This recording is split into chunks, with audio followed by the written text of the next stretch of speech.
Welcome to the Bobby's Son News. Alright, so I'm coming here today to tell you guys about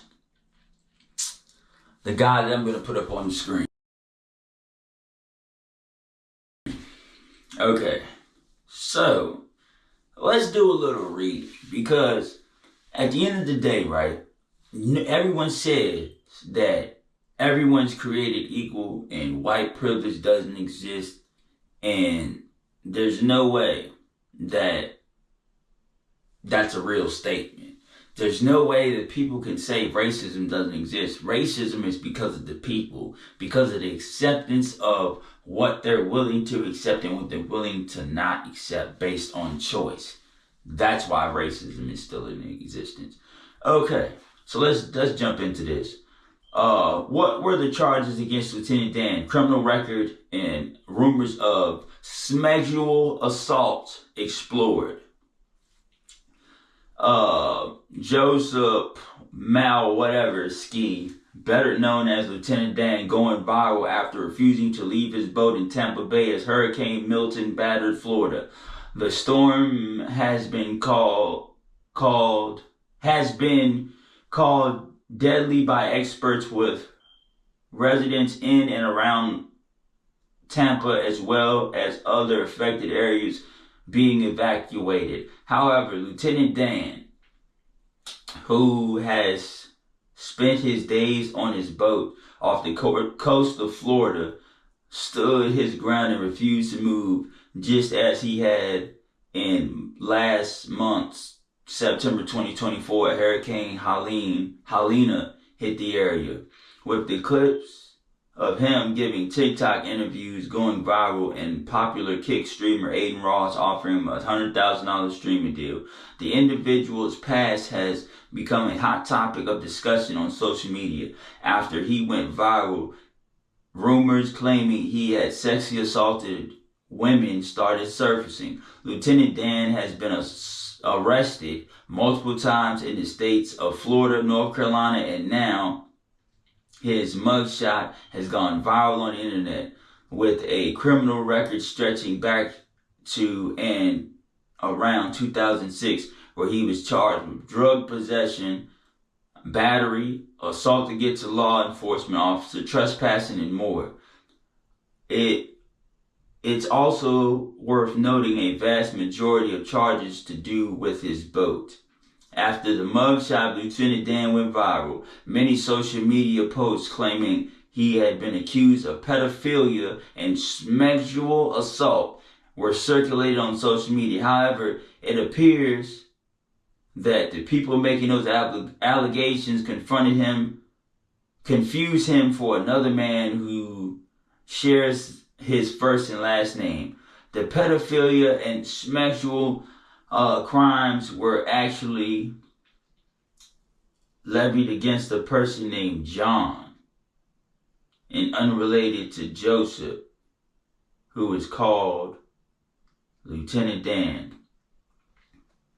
While Lieutenant Dan's criminal history doesn't include child abuse or assault charges against women, it is not spotless by any means. As per official assault report 2021, he punched a cop after the police were called for him not leaving a bar in Lake Worth Beach. As a result, he was convicted in jail for a year. In February 2023, Lieutenant Dan was accused of throwing gasoline at a woman at the same area, Lake Worth Beach. Reportedly, she had been in an argument with him, so he lit a fire beside the concrete bench she was sitting on. Subsequently alleged he used gasoline to set her on fire. The woman called 911 and Lieutenant Dan was arrested for aggravated battery. However, the New York Post that the charges against him were dropped in a month without explanation. There's a long list against Joseph whatever came to the line after TikTok creator Terrence Concannon set up a GoFundMe to help the sailor survive Hurricane Milton. The page has raised over $40,000, and it appears that Cannon was unaware of his criminal past.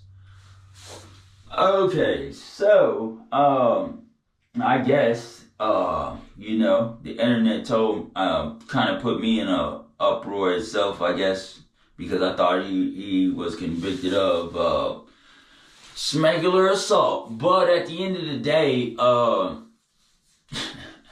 like who throws gasoline? Who walks around with gasoline and throws it to throw on someone? Like, at the end of the day, is this a weird situation? Is this a weird string of events? Because at the end of the day, it's all based on choice. Like, who does these things? Like, but at the end of the day, just like how the thing said, it was someone with the same first and last name, and I seen the charges. I seen someone put his face by those charges, and I went on with the exact same thing, assumption as everyone else. So I personally like to apologize to the man too, along, I guess, with what Aidan Ross would have to do. But I